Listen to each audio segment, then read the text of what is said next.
Morning guys, just a quick one on injector seal replacement. Apologies, I started this job and then remembered someone had asked for a video on how to do it. I'm halfway through doing other bits on the engine bay as well, so ignore the rest. But basically this one's dead easy.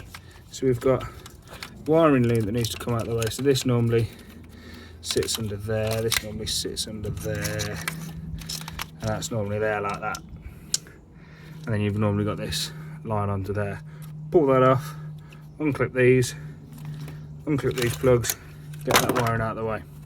Dead easy. A couple of 5mm bolts, whip that out of the way, dead easy. Now what I have already done is blown it through with the airline so that I can get rid of all the debris around the cups.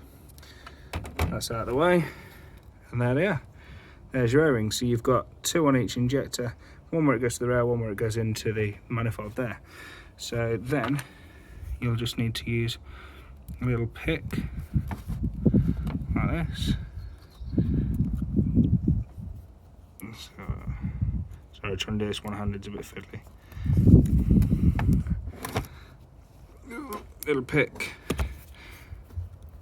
Come on. And just carefully. I'm not going to be able to do this one-handed because I need to brace the whole thing while I do it.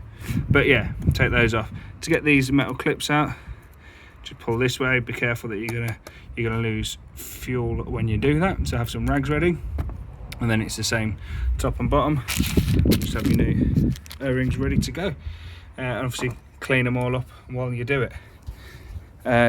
Dead simple, dead easy. So I'm not going to show you the entire process because you're not an idiot. But I hope that helps.